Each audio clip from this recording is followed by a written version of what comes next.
اچھا ویسے خیرادار میں جب ہم دیکھتے ہیں بہت بڑی شخصیات، جیسے ابھی آپ نے ذکر کیا مولانا الیاس قادری صاحب اور دیگر بھی ہم جانتے ہیں، آپ بھی جانتے ہیں، میں بھی جانتا ہوں، لیکن مولانا نورانی پہ آپ کی بس کی ہو گئی، ان کو آپ نے کیوں جو ہے نا وہ بالکل بالکل دیکھیں، مجھے ایسا لگتا ہے کہ شروع سے میں ایک ایسا سخت گیر مذہبی آدمی ہوں جو دنیا داری اور دنیا کے اندر رہ کر مذہب کی بات کرتا ہوں. مجھے ایسا لگتا ہے کہ میں ایسا ہوں. اور نورانی میاں کو بھی میں نے دیکھا، انہیں پاکستان کا آئین بھی پتہ ہے، فرانس کے آئین کا بھی پتہ ہے، عرب امارات میں کون سا قانون چل رہا ہے یہ بھی پتہ ہے، ہالینڈ میں کیا قوانین ہیں وہ بھی پتہ ہیں، امریکہ برطانیہ کس قانون کے تحت چل رہے ہیں، ان کے آئین میں کیا چیزیں ہیں، وہاں کا طریقہ انتخاب کیا ہے، اور قرآن و حدیث کی بھی ہر چیز انہیں معلوم. یعنی دونوں کو ساتھ ساتھ لے کر چل رہے ہیں. اب نورانی میاں کو آپ دیکھیں کہ پیر و جمعرات کا روزہ نہیں چھوڑتے ہو، یعنی یہ تو ٹوٹل مذہبی اور روحانی بات ہوگی نا، اندر سے انسان کی اپنی تسکین کی بات ہے روحانی کے. میں پیر و جمعرات کا نفلی روزہ رکھتا ہوں، لیکن اس کے باوجود بھی انہوں نے دنیا داری کا کوئی کام روزے کی وجہ سے نہیں چھوڑا. ہر روز مغرب کے بعد نورانی میاں نے قرآن پاک کی دور کرنی ہے، لیکن اس کی وجہ سے نظام مصطفیٰ کا کوئی جلسہ نہیں چھوڑا. ہر جمعرات کو نورانی میاں کے گھر پہ ختم خواجگان ہوتا ہے، آج بھی ہوتا ہے. ہاں ہوتا ہے، اس وقت بھی ہوتا تھا. لیکن بیت رضوان، ہاں پہلے تو صدر میں رہتے تھے نا، وہ کچھی میں مسجد براؤن. اب اس ختم خواجگان کی وجہ سے میں نے کبھی بھی نہیں سنا کہ نورانی میاں نے کسی انقلابی کام کے لیے کسی کو کہا ہو کہ آپ کو نہیں پتا اس دن میرے گھر میں ختم ہوتا ہے. نہیں، ختم بھی چلے گا اور باقی کام بھی چلیں گے. تو ایسا بیلنس جو انہوں نے دکھایا نا، وہ مجھے کسی اور شخصیت میں نظر نہیں آیا. جیسے پروفیسر شافعی اللہ صاحب ان کے ساتھ سفر میں بھی ہر جگہ رہتے تھے، وہ کہتے ہیں میں نے کوئی خلاف سنت کام کرتے نورانی میاں کو نہیں دیکھا. تب ایک شخص کوئی خلاف سنت کام بھی نہ کرے، پیر و جمعرات کا روزہ بھی نہ چھوڑے، مغرب کے بعد قرآن پاک کی دور بھی نہ چھوڑے، تراویح میں قرآن پاک بھی سنائے، آپ کو حدیث اور قرآن سے متعلق کوئی بات پوچھنی ہو تو اس کا بھی اسے علم ہو، عالمی حالات میں سے کسی چیز کے بارے میں معلوم کرنا ہو، اس کی تاریخ کیا ہے وہ بھی بتا دے. اور آپ اگر اس کو کہیں کہ یہ میرا پیر ہے تو روحانیت بھی عروج پر، آپ کہیں عالم ہے تو علم بھی عروج پر، آپ کہیں مفتی ہے تو فتویٰ بھی کمال کا، آپ کہیں کہ سجادہ نشینی، مزارات، درگاہیں، ان سے متعلق آپ کا کانسیپٹ کیا ہے، تو وہ ایک جدید کانسیپٹ ایسا لائیں کہ جو آپ کو زیادہ روحانیت کے قریب بھی کر دے اور معاشرتی برائیوں سے بھی دور کر دے. تو ایک ایسی خوبصورت شخصیت جس میں ساری چیزیں موجود ہوں، وہ مجھے لگا کسی اور میں نہیں ہے.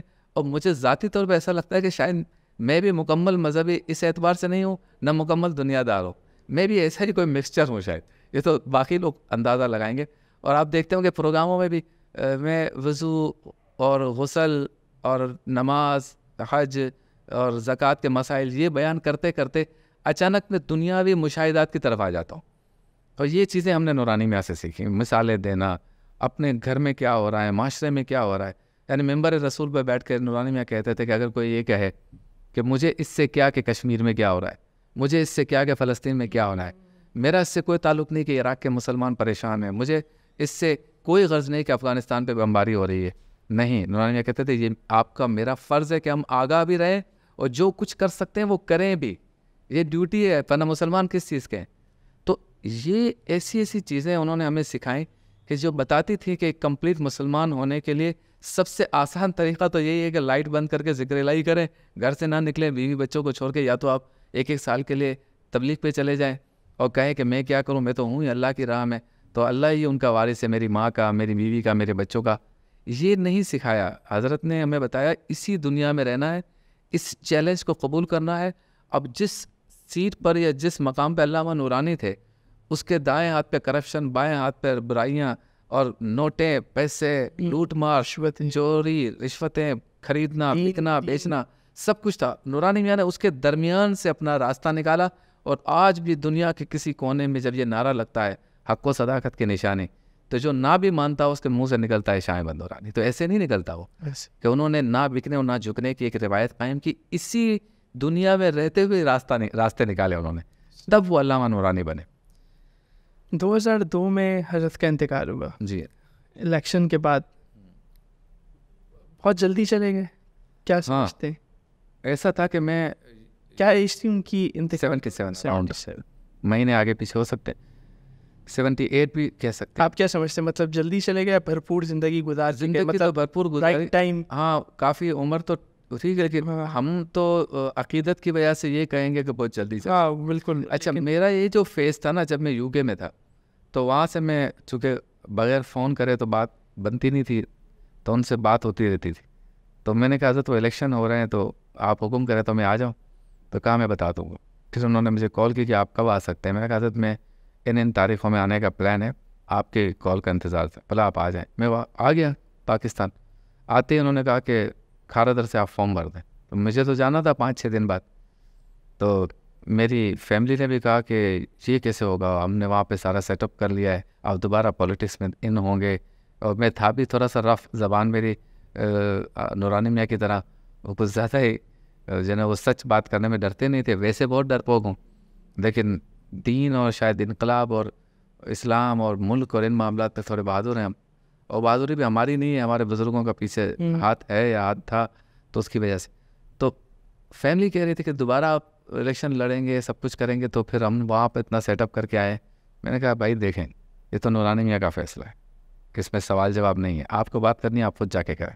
اب میری فیملی کی خواتین حضرت کے پاس گئیں، ان کے ساتھ 2 گھنٹے بیٹھی، لیکن کوئی بات نہ کر سکی.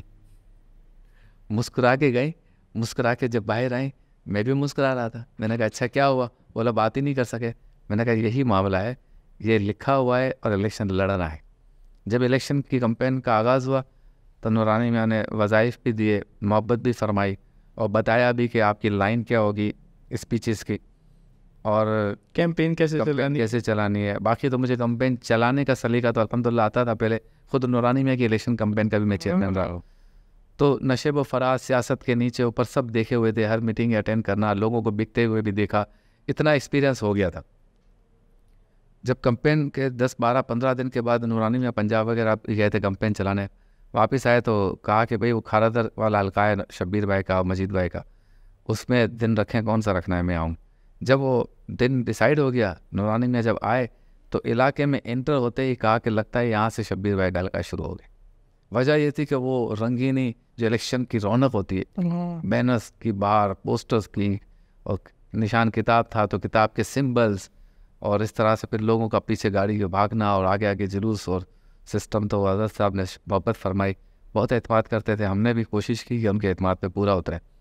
اور نورانی میاں کے بارے میں آپ کو یہ بتاؤں کہ یہ سب کے لیڈر تھے، یعنی زبان کا اور مسلک کا معاملہ ختم ہو گیا. جی. اور نورانی میاں نے جو متحدہ مجلس عمل بنانے کے بعد اس کی قیادت سنبھالی، میں خود گواہ ہوں کہ ان جگہوں پہ جہاں ہمیں لگتا تھا کہ یہ مسلکی اختلاف والے لوگ ہیں، یہ ہمیں پسند نہیں کرتے، جب مولانا نورانی وہاں خطاب کرتے تھے تو ان کے طلباء، علماء، شیخ الحدیث اور استاد العلماء یوں نورانی میاں کو تکتے رہتے اور کہتے تھے کہ ایسی تو تقریری ہم نے کبھی نہیں سنی حقیقت سے. اور پھر اپنے استادوں کو دیکھتے تھے کہ آپ نے تو کبھی ہمیں یہ سمجھایا ہی نہیں کہ دین یہ ہے. یعنی آپ یہ دیکھیں کہ ان جگہوں پہ نورانی میاں نے اختیارات مصطفیٰ پر تقریریں کی، وہاں پہ ندائے یا رسول اللہ پہ تقریر، شفاعت رسول پہ تقریریں کی، اور مطلب مقام مصطفیٰ پہ تقریریں کی ان جگہوں پر، اور ان کو سکھایا کہ دراصل اصل دین یہ ہے جو انہوں نے یعنی میں نے دیکھا کہ ان جلسوں میں نعرہ رسالت لگا جہاں پر جن جلسوں میں اسٹیج پہ وہ لوگ موجود تھے جو پوری زندگی اس پر کتابیں لکھتے رہے کہ نعرہ رسالت نہیں لگانا چاہیے، وہ خود اسٹیج پہ موجود تھے اور ان کے ہی جلسوں میں یہ نعرے لگتے تھے. تو میں نے یہ بھی نورانی میاں کو دیکھا اور ان سے سیکھا کہ وہ پکے سچے اپنے بزرگوں کے مسلک پر، مسلک اعلیٰ حضرت پر، امام احمد رضا خان فاضل بریلوی کی تعلیمات کے بہت ہی سخت ماننے والے، چاہنے والے تھے. اپنے والد علامہ شاہ عبد العلیم صدیقی میٹھی کے نقش قدم پہ چلنے والے تھے. تبلیغ کے معاملے میں، مشقت کرنے کے معاملے میں بہت سخت تھے اور ساری چیزیں تھیں، لیکن خود کو نورانی میاں نے ایسا رکھا تھا کہ یہ ہر مسلک کو قابل قبول تھا. اور میں آج بھی نوجوانوں کو کہتا ہوں اور خود بھی کوشش کرتا ہوں کہ ہم ایسا کیوں نہیں کر سکتے کہ ہم ایک خاص مذہب کے ہوں، ایک خاص مسلک کے ہوں، لیکن ہم ہوں قابل، ہماری بات ہر کوئی سننا چاہتا ہوں، ہمارے ساتھ بیٹھنے میں کسی کو گھبراہٹ نہ ہو، ایکسیپٹنس. وہ نورانی میاں میں تھی. مثال کے طور پہ ایک دعوت تھی اسلام آباد میں، اربوں روپے خرچہ ہوا ہوگا اور سارے ارب پتی تھے، کوئی ملک ایسا نہیں تھا جس کا سفارتکار موجود نہ ہو، سارے تھے. جب کوئی منسٹر، کوئی بڑا آدمی، کوئی سفارتکار آتا تو سارے سارے جہاں پر وی آئی پیز بیٹھے ہوتے وہاں اسے لے جایا جاتا، ہاتھ ملاتے سب، یہ طریقہ چل رہا ہے اور سب 4 لینڈ کروزروں میں آئے. اور نورانی میاں کی عادت تھی جو گاڑی اویلیبل ہے چلو. حافظ احمد صاحب گاڑی چلا رہے ہیں، خود آگے بیٹھ گئے، بس میں گاڑی چلا رہا ہوں آگے بیٹھ گئے. کلٹس ہے، سوئفٹ ہے، الٹو ہے، جو ہے. اور مجھے بتایا گیا کہ اس دعوت میں بھی نورانی میاں چھوٹی گاڑی میں الٹو وغیرہ میں چلے گئے. لیکن جب نورانی میاں اس محفل میں، اس اجتماع میں داخل ہوئے تو سب نے گردن گوا کر اس طرح سے دیکھا جیسے سب سے زیادہ VIP وہی ہے. یہ شان ہوتی ہے مرد قلندر کی کہ رب تعالیٰ درویشوں کا، اپنے نیک بندوں کا، عاشق رسول کا اس طرح سے استقبال کرواتا ہے، سب کے دلوں میں محبت ڈالتا ہے کہ وہ سب جگہ ممتاز نظر آتا ہے. کپڑے، ڈریسز، آپ کی باقی خوشبوئیں، باقی گاڑیاں، یہ ساری اپنی جگہ پر رہ جاتی ہیں. اصل چیز یہ ہوتی ہے جو اللہ اور نورانی میں ہم نے دیکھا. اور خود اتنے کریکٹر کے جتنے صاف تھے حافظ صاحب، اتنے ہی ظاہری طور پہ بھی ان کے ساتھ رہنے والا خود کو صاف ستھرا رکھتا تھا. وہ بہت اچھے خوش لباس تھے، چہرے کو صاف رکھنا اور مہندی لگانا داڑھی پر، بالوں پر، اچھی صاف ستھری ٹوپی پہننا، صاف ستھرا جبہ پہننا. ہر وقت ہم نے خوشبو آتی تھی، بہت پسند کرتے تھے خوشبو کو. نیٹ کلین رہنا، جہاں بیٹھنا اٹھنا ایسا خاطر تواضع. چھوٹے سے چھوٹا بندہ ہے، چائے پلانی ہے، مٹھائی کھلانی ہے، گاڑی سے لینا ہے، گاڑی تک چھوڑنا ہے، مہمان نوازی. تو مطلب کمپلیٹ شخصیت تھے. آپ نے پوچھا کیوں، تو میں نے کہا بس نورانی. اللہ. اور ہم نے تو یہ بھی سنا ہے کہ وہ جب کچھی میں مسجد صدر میں اس کے ساتھ بھی ان کا گھر تھا، آج بھی اس کی یادگار ہے جی. تو ہم نے تو یہ بھی سنا ہے کہ اس چھوٹے سے گھر میں کال جب فون بجتا تھا تو دوسری سائڈ سے کبھی جو ہے وہ قذافی، کبھی مہاتیر محمد، اور جو ہے اسی طرح یاسر عرفات، اس طرح کے لوگوں کی کالز آتی تھی اور مشاورت ہوا کرتی تھی. اب دیکھیں اس گھر میں جس کی سیڑھیاں بھی شاید ٹوٹی ہوئی تھی، میں تو بعد میں آیا لیکن پہلے بھی اور میرے سامنے بھی بڑی بڑی شخصیات ان سیڑھیوں پہ چڑھ کے حضرت سے ملنے آئی.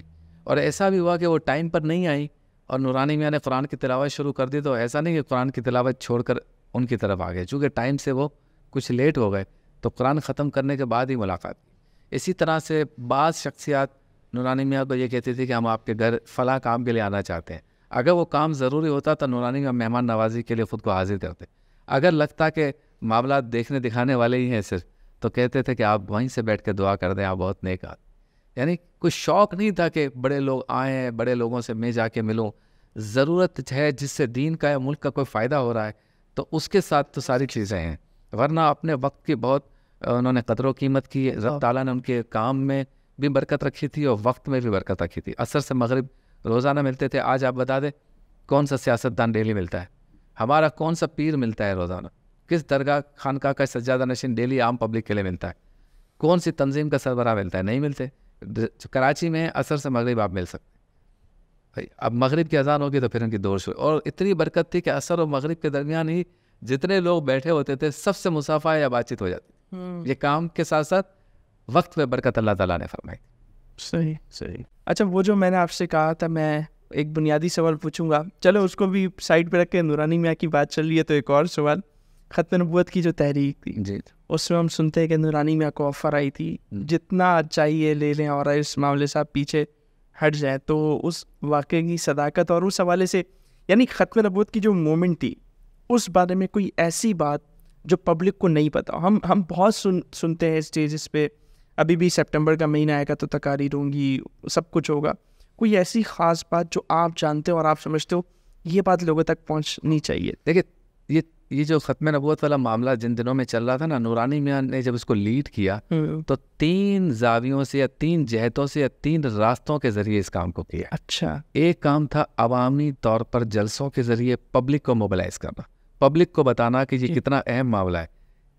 لا الہ الا اللہ محمد رسول اللہ کلمہ پڑھ لینے والا مسلمان جو رسول اللہ کو نبی مانتا ہے، اتنا کافی نہیں ہے، آخری نبی مانے گا تو کمپلیٹ ہوگا. صحیح. ایمان کا معاملہ. یہ بات سمجھائی انہوں نے عوامی اجتماع کے ذریعے. ایک جہت ہو گئی. دوسرا عوامی، دوسرا انٹلیکچل. پڑھنا ہے، پڑھانا ہے، لکھنا ہے، لکھانا ہے، سیکھنا ہے، سکھانا ہے، اس کی ترتیب بنانی ہے، اس کو ڈاکومنٹیشن میں لانا ہے. آپ دیکھیں اللہ کا جو ولی ہوتا ہے نا، وہ پچھلے اللہ کے ولی کا چھوڑا ہوا کام جو ہے اس کو کنٹینیو کرتا ہے. یہ میرا اپنا مشاہدہ ہے کہ آپ دیکھتے جائیں کہ سارے کام ایک ولی نے شاید نہ کیے ہوں، اس زمانے کے تو سارے کام کر لیے ہوں، لیکن چونکہ زمانہ بدلتا رہتا ہے اس کی جو ایکسٹینشن آپ کہہ لیں, وہ پھر آنے والا ولی کہتا اچھا پیچھے والے نے مجھے روحانی طاقت دے دی, کنیکشن جڑ گیا, کرنٹ لگ گیا, چلو بھائی پھر وہ چھوڑ. تو اعلیٰ حضرت سمیت باقی جتنے بھی ہمارے پیچھے کے علماء تھے ان سب نے عقیدہ ختم نبوت پر کام تو کر لیا, اور یقیناً انہی کا کام تھا جو بیس بنی, لیکن قانون میں جو ہے منکر ختم نبوت کو مسلمان نہ ہونا, یہ قانون میں یہ پاس کروانا, یہ کام نورانی میاں نے کر دیا, اور یہ انٹلیکچل طریقے سے ہوا سارا. یہ دوسرا زاویہ ہے, دوسری جہت. تیسرا تھا منانا, ان لوگوں کو منانا جن کو ملا کر یہ کام ہونا ہے. یعنی اب اس وقت حکومت تھی بھٹو صاحب کی, تو ان کو تو منانا ہے نا, سب سوشلسٹ آدمی تھے, اور ایک اکثریتی پارٹی کی حکومت تھی, ان سارے ممبرس کو تو منانا ہے نا. تو اب یہ 3 راستوں سے نورانی میاں نے اٹیک کیا ایک طرح سے, یا کام کیا اس پر کہ بھئی یہ ان 3 طریقوں سے مجھے کام کرنا ہے تو میں عقیدہ ختم نبوت پہ جو ہے وہ آگے بڑھ سکوں گا, یا قرارداد تک بات جائے گی. اب جب اس کے قریب آ گئے تو پھر چیزیں آ گئی ٹیبل پہ, باہر پبلک موبلائز ہو چکی تھی, ٹھیک ہو گیا, انٹلیکچولی سارے پیپرز دستاویزات تیار ہو چکے تھے, ٹھیک ہو گیا, منانے کا سلسلہ شروع ہو گیا. اس میں سے کچھ لوگ جو ہے وہ ماننا شروع ہو گئے, کچھ نے کہا نہیں یہ ایسا معاملہ نہیں. جو بات آپ پوچھنا چاہ رہے ہیں کہ کچھ ایسی باتیں, کئی باتیں نورانی میاں نے یہ جو میں بتا رہا ہوں بیٹھ کے بھی ہمیں بتائیں. مجھے مولانا حقانی صاحب اور دیگر بزرگوں نے بھی رحمۃ اللہ علیہ, انہوں نے بھی بتائیں کہ اس زمانے میں ہم کیسے جاتے تھے. کبھی کبھی گاڑی خراب ہو جائے تو موبائل تو ہوتا نہیں تھا کہ جہاں جلسے میں جانا ہے ان کو کہیں کہ بھائی ہم یہاں کھڑے ہیں, تو لفٹ بھی لے کے جاتے تھے. بلکہ حقانی صاحب نے مجھے بتایا کہ ایک مرتبہ ہم ٹرالر میں بیٹھ کے گئے کسی جگہ, جی ٹی روڈ پر یہ کوئی ایسا مسئلہ ہو گیا تھا. تو اس طرح کی صحبتیں بھی برداشت کی. انہی صحبتوں اور پریشر میں ایک پریشر وہ تھا جس کا آپ نے تذکرہ کیا کہ آفر آ گئی کہ آپ سے لاہوری گروپ کا نام ہٹا دیں, بس اتنا کر دیں, اس کی پیمنٹ بتائے کتنی لے گی, قرارداد آپ پیش کریں. ہم جو لاہوری گروپ ہے, چونکہ ان کا ایک سیکٹ تھا, ان کا ایک گروہ تھا, ہاں وہ بھی جو مجدد کی حیثیت سے مانتا تھا, بالکل انہوں نے کہا کہ بھائی آپ ہمارا نام نکال دیں, اس کی پیمنٹ بتائیں. وہ حضرت جو مشہور جملہ کہا کہ میرا سودا پہلے ہی ہو چکا ہے بازار مصطفیٰ. جو اہم بات ہے جو میں نے راویوں سے سنی وہ یہ ہے کہ کچھ ایسی روحانی کنیکشن والی بات تھی جو نورانی میں جب الیکشن لڑ رہے تھے, جس قومی اسمبلی میں جا کر انہوں نے یہ قرارداد پیش کی, اس قومی اسمبلی کا جب الیکشن لڑ رہے تھے تو یہ کام رب تعالیٰ نے اور سرکار نے ان سے لینا ہے. اس کنیکشن کا کوئی روحانی علم ان کو تھا, اور یہ کنیکشن مدینہ شریف سے ان کو ملا تھا. جیسے کوئی ڈیوٹی نہ ملی ہو کسی کو, کیونکہ میں نے ان کی گفتگو سے میں نے ان کی گفتگو سے اندازہ لگایا حضرت صاحب نورانی میاں کہ جیسے جیت گئے الیکشن, اب پہنچنا ہے تو تیار نہیں ہو جاتا بنتا کہ ہاں جی اس لیے جیتا ہوں میں, اب آؤ. اب وہ گئے, انہوں نے کام سارا کرنے کے بعد مجھے یہ بھی پتہ چلا کہ اس کام کے مکمل ہونے کے بعد بھی نورانی میاں نے مدینہ شریف میں ہی کسی جگہ پر اپنے بہت ہی قریب کے لوگوں بزرگوں سے کہا کہ کام تو پورا ہو گیا, اب تو شاید سیاست کی ضرورت نہیں ہے. اس طرح کی کوئی گفتگو مکالمہ ہوا تو روضہ رسول سے یہ پرمیشن نہیں ملی.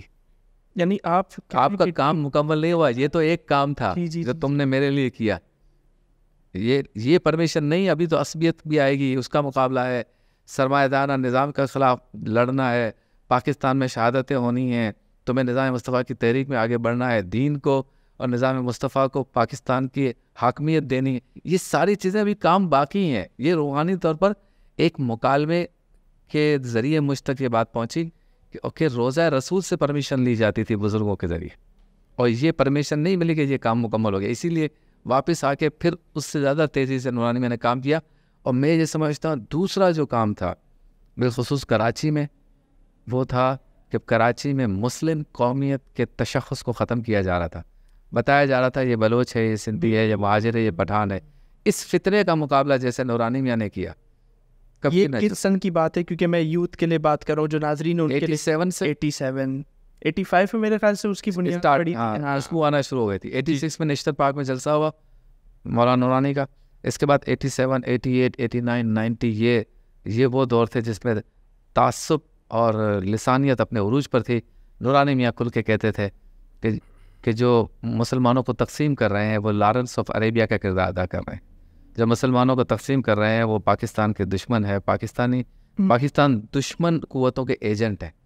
ہمارے اداروں کو یا ہماری عوام کو یا ہمارے انٹلیکچوئلس کو بعد میں پتہ چلا کہ یہ پاکستان دشمن قوت ہے.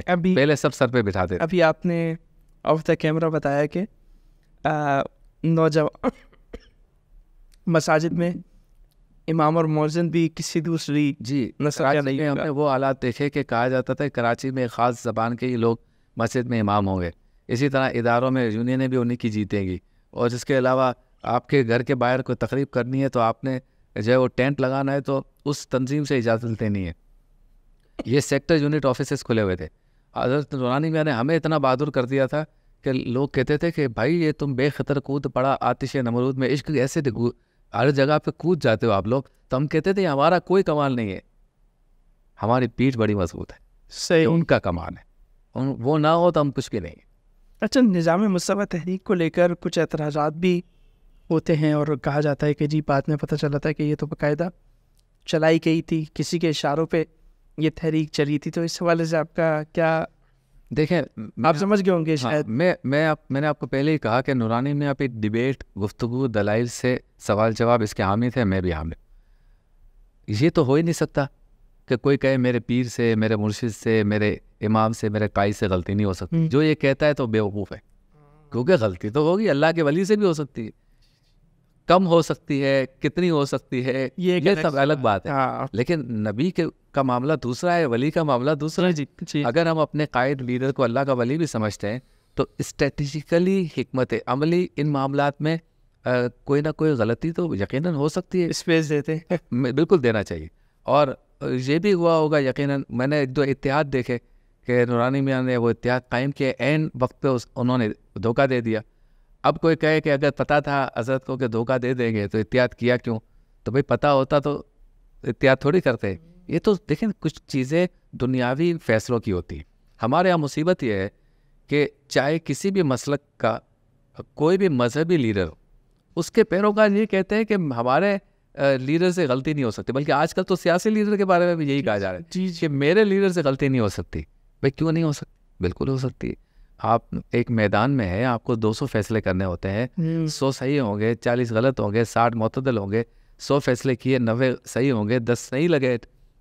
100 لوگوں سے آپ ملے, 90 کے متعلق آپ کا ذہن یا آپ کا جو خیال تھا وہ درست ثابت ہوا, 10 کے متعلق نہیں ہوا, تو آپ کو اتنا اسپیس دینا ہوگا.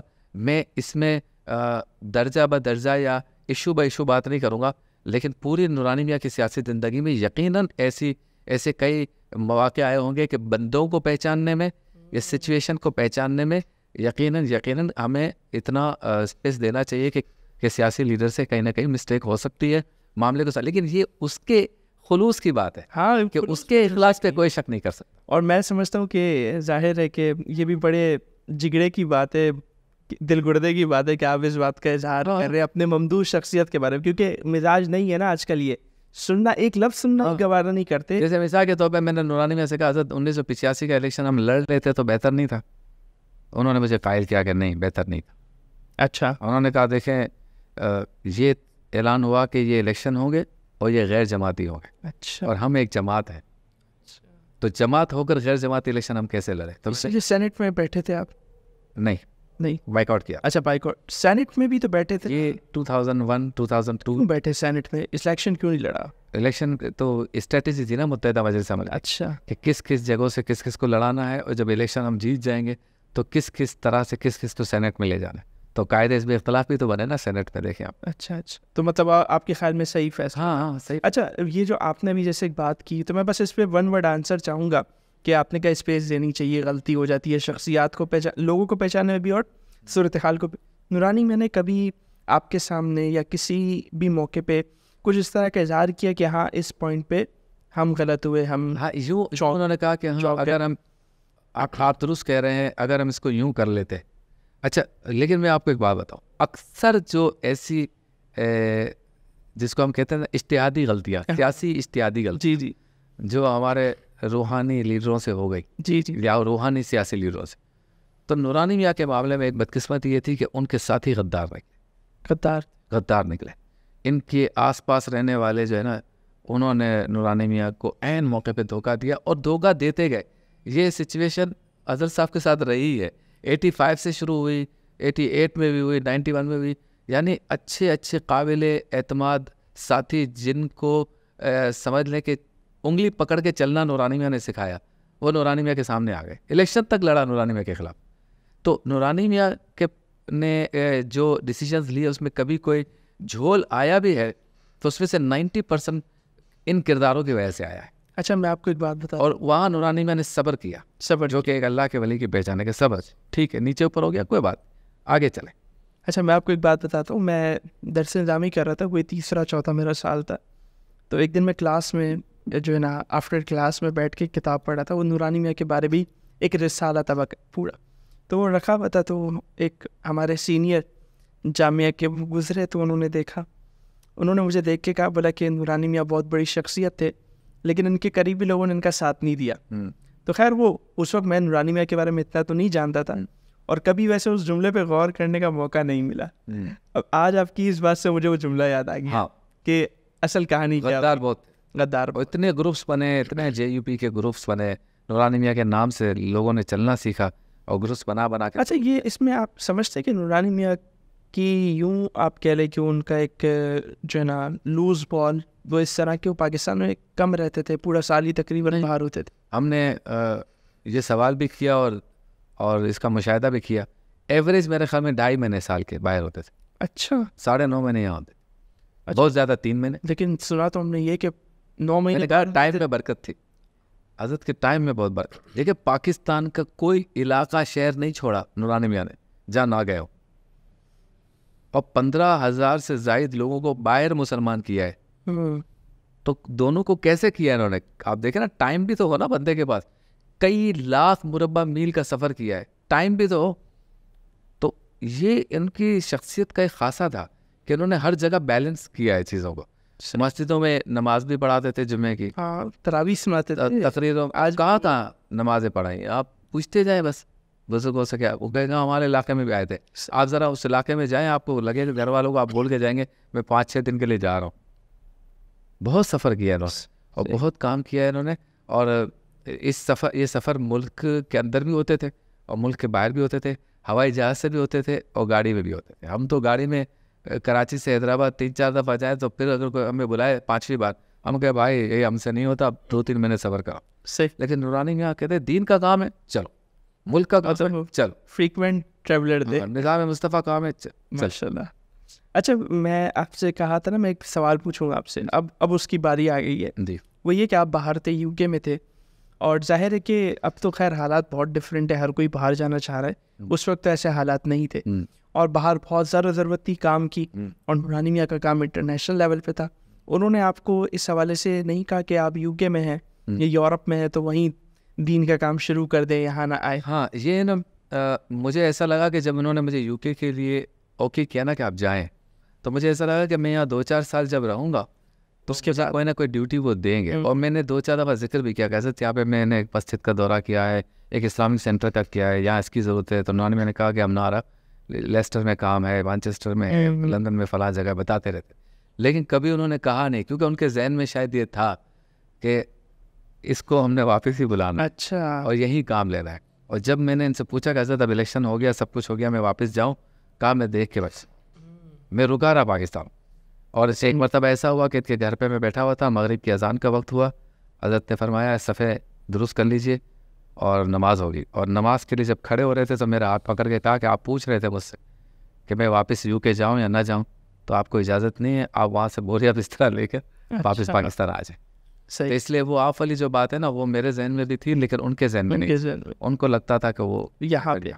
اچھا یہ بات میرے خیال سے بہت کم لوگ جانتے ہوں گے کہ عامر لیاقت بہت بڑا نام پاکستان کا, اور جس حلقے سے وہ لڑے, مطلب اس ٹائم پہ تو ان کا اورا کریٹ ہو رہا تھا نا, ان کے مقابلے میں آپ تھے. ہاں وہ اصل میں قومی اسمبلی پہ تھے, ان کے سامنے ہمارے عبد المجید بھائی تھے قومی میں, اور نیچے صوبائی میں عام تھے. لیکن چونکہ وہ خطابت, تقریر, معلومات, گفتگو, اس پہ مقابلہ تھا تو وہ ہمارا اور ان کا ہی رہتا تھا.